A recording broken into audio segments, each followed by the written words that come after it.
this is Mitali. Welcome to evidyarthi.in. चलिए अपने move करते हैं नेक्स्ट क्वेश्चन के साथ.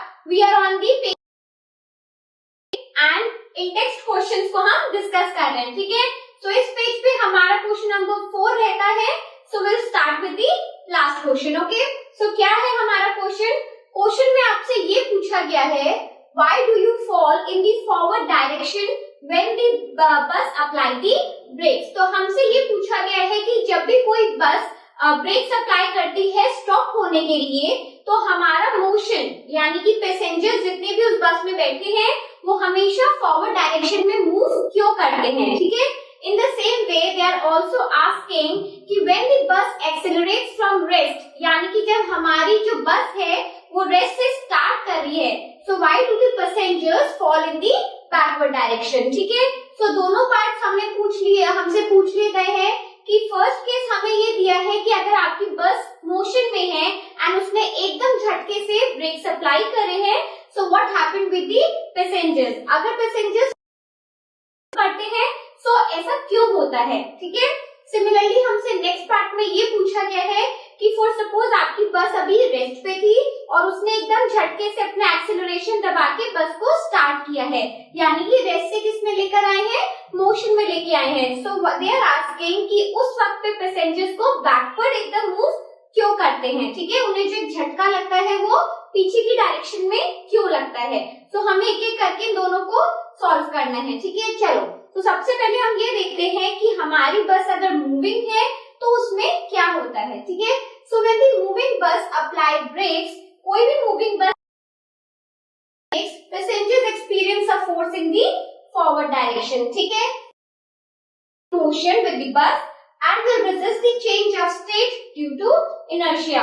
तो बेसिकली हुआ ऐसा है कि आपकी बस अगर मूविंग है, ठीक है, स्टेट ऑफ मोशन में है और उसके साथ साथ उसके जो पैसेंजर्स अंदर बैठे हुए हैं, जितने भी लोग उस बस में, they are also in the state of motion. Yes, ये बात आप जरूर याद रखिएगा कि ऐसा नहीं है कि बस में बैठे हुए लोग उस वक्त रेस्ट में, वो अपने आप में रेस्ट में है, बट अगर हम ओवरऑल एक मूविंग बस को देखते हैं तो उनका जो मोशन है, लोगों का मोशन भी बस के रिस्पेक्ट में मोशन ही माना जाता है. स्टेट जो है वो मोशन ही माना जाता है. ठीक है, बट एकदम क्या हुआ कि आगे कुछ भी आया या हमारी बस को रुकना था, सो he suddenly apply the breaks. तो जैसे ही ब्रेक्स अप्लाई की जाएंगी, दैट मीन्स कि फॉरवर्ड डायरेक्शन को हमारी बस क्या कर रही है, रोक रही है, वो आगे बढ़ना नहीं चाह रही है.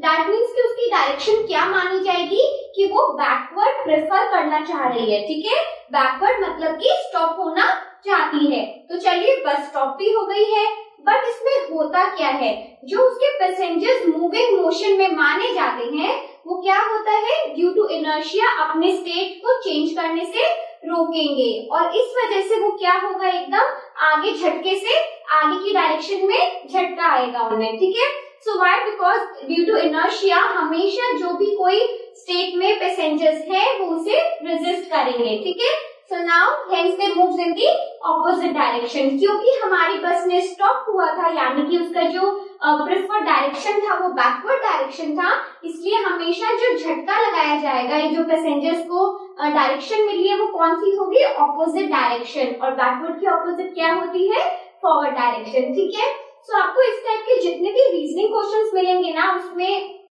आप देखोगे कि आपको हमेशा फर्स्ट या थर्ड लॉ का, सेकंड या थर्ड लॉ, फर्स्ट या सेकंड लॉ, इन सब के कॉम्बिनेशंस मिलेंगे. आप परफेक्टली एक में भी ऐसा नहीं कह सकते हो कि सिर्फ एंड सिर्फ इसमें फर्स्ट लॉ लग रहा है या फर्स्ट लॉ सेकंड लॉ, इन पे बेसिस भी क्वेश्चंस आपको मिलेंगे, बट ऑल टुगेदर आपको कंबाइंड क्वेश्चंस भी मिलेंगे जहां पर आपको थोड़ा सा कि भाई यहाँ पर इनर्शिया है, यानी कि फर्स्ट लॉ तो है, but then there is an equal and opposite reaction also, so वहां पर आपको थर्ड लॉ भी रिफ्लेक्ट होगा. ठीक है, सो इस टाइप के क्वेश्चंस आपको रीजनिंग में जरूर मिलेंगे एग्जाम्स में, और काफी सारे हमारे एक्सरसाइजेस में भी ऐसे क्वेश्चंस बहुत सारे हैं.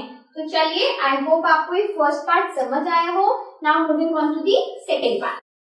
चलिए moving forward with the next part. अब नेक्स्ट पार्ट में हमसे पूछा गया है कि if the bus start from the rest, यानी कि अगर अब रेस्ट पे है हमारी बस और उसने विद द एक्सीलरेशन उसने मोशन में अपने चेंज को स्टेट किया है, अपने स्टेट को चेंज किया है, सॉरी, ठीक है। सो वहां पर पैसेंजर्स बैकवर्ड डायरेक्शन में कैसे मूव करते हैं, क्यों मूव करते हैं, इसका हमें रीजन बताना है, ठीक है। तो चलिए एक बार आंसर से फॉलो करते हैं। सो when the bus accelerates from the rest position, passengers move backwards. Why? Since they are in the state of rest and will resist the change of state, that is the motion due to inertia.